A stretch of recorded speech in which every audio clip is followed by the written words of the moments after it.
নমস্কার বন্ধুরা, সুপর্ণার রান্নাঘরে সবাইকে স্বাগত। আজকে আমি আপনাদের সঙ্গে শেয়ার করব সম্পূর্ণ নিরামিষ আলুর দমের একটি রেসিপি, তাও আবার মটর দিয়ে। এই আলুর দমটা কিন্তু সকালের জলখাবারের রুটির সঙ্গেই হোক বা রাত্রের রুটির সঙ্গেই হোক, যে কোনো সময়ই কিন্তু খেতে পারেন। খেতেও যেমন সুন্দর, বানানোও কিন্তু ভীষণই সহজ। চলুন তাহলে দেখে নেওয়া যাক আমার আজকের এই আলুর দমের রেসিপিটি।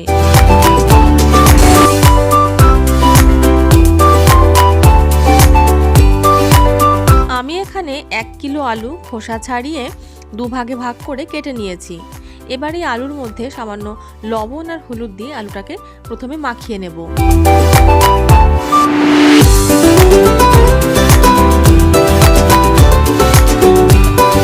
লবণ আর হলুদটা মাখিয়ে আলুটাকে আমি সাইডে সরিয়ে রাখবো।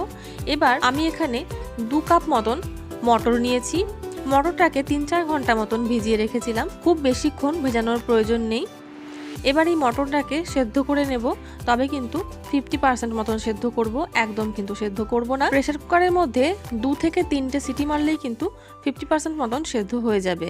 তার বেশি সেদ্ধ করলে আলুর মধ্যে কিন্তু একদম গলে গিয়ে মিশে যাবে। এই আলুর দমে কিন্তু মটরগুলো একটু গোটা গোটাই থাকে, তার জন্য একটু কম সেদ্ধ করতে হয়। আর এখানে মশলার মধ্যে নিয়েছি আদাটা আমি এই 1.5 ইঞ্চি মতন আদা নিয়েছি, আর 1 চামচ নিয়েছি গোটা জিরে, 1 চামচ গোটা ধনে, ঝাল অনুযায়ী কাঁচা লঙ্কা আছে, আর 6-7টা মতন কাজু বাদাম আছে। এবার এই পুরো মশলাটা একসঙ্গে খুব মিহি একটা পেস্ট বানিয়ে নেব। এবার গ্যাসের ওপরে আমি কড়াই বসিয়ে দিয়েছি। এবার এই কড়াইয়ের মধ্যে দিয়ে দিচ্ছি 1/2 কাপ পরিমাণে সর্ষের তেল। তেলটাকে ভালো করে গরম করে নেব। তারপরে এর মধ্যে লবণ হলুদ মাখিয়ে রাখা আলুগুলো দিয়ে আলুগুলোকে একটু লাল লাল করে ভেজে নেব। আর এই আলুগুলো ভাজার সময় গ্যাসের ফ্লেমটা কিন্তু মিডিয়ামে রাখবো, আর আস্তে আস্তেই কিন্তু আলুটাকে ভাজবো। তাতে কিন্তু আলুটা অনেকটাই সেদ্ধ হয়ে আসবে, যেহেতু আলুগুলো একটু কিন্তু বড় বড় করেই কাটা আছে। আলুটা ভাজা হতে থাক, ততক্ষণ আমি একটা ভাজা মশলা বানিয়ে নেব। তার জন্য গ্যাসের উপরে আমি আবার একটা প্যান বসিয়ে দিলাম। এবার ওই প্যানের মধ্যে দিয়ে দিচ্ছি 1 চামচ পরিমাণে গোটা জিরে, দিয়ে দেব বড় 1 টুকরো দারচিনি, আর দিয়ে দিচ্ছি 6টা ছোট এলাচ, আর দিয়ে দেব ছোট 1 টুকরো জায়ফল, আর দিয়ে দিচ্ছি সামান্য একটু জয়িত্রী। এবার এই পুরো গোটা মশলাগুলোকে মিডিয়াম ফ্লেমে একটু ভালো করে ভেজে নেব। মশলাটা ভাজা হয়ে গেলে নামিয়ে রাখবো। ঠান্ডা হয়ে যাওয়ার পরে মশলাটাকে একটা পাউডার বানিয়ে নেব। এতক্ষণে কিন্তু আমার আলুগুলো ভাজা হয়ে গেছে। এবারে আলুগুলোকে আমি নামিয়ে নেব।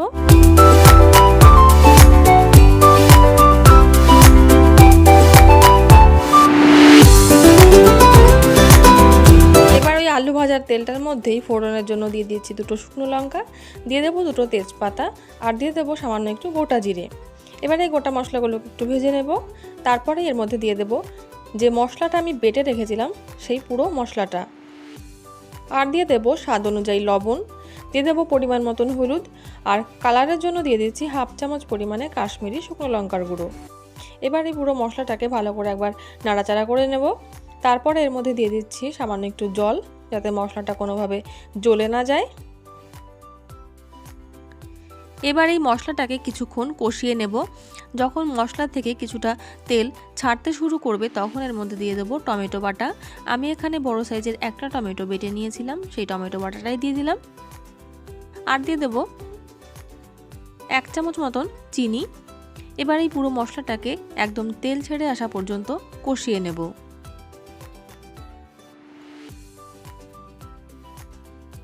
মশলাটা খুব ভালো করে কষিয়ে নিয়েছি, আর মশলা থেকে কিন্তু তেলটাও ছাড়তে শুরু করেছে।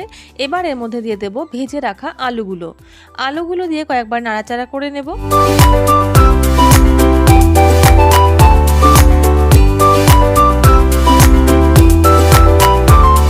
তারপরে এর মধ্যে দিয়ে দিচ্ছি 1 চামচ পরিমাণে ভাজা মশলা।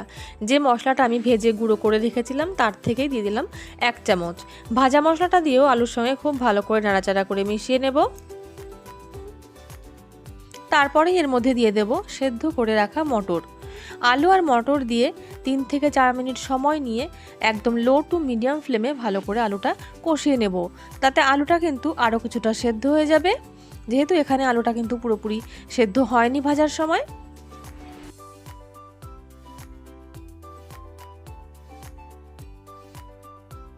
আলু আর মটরটা খুব ভালো করে কষিয়ে নিয়েছি। এবার এর মধ্যে দিয়ে দেব জল।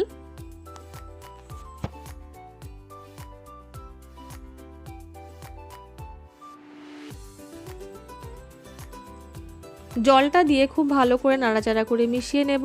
তারপরে গ্যাসের ফ্লেমটা বাড়িয়ে দিয়ে একটা ঢাকা দিয়ে ফুটিয়ে নেব 4 থেকে 5 মিনিট। 4-5 মিনিট ফুটিয়ে নেওয়ার পরে ঢাকাটা এবার খুলে নেব।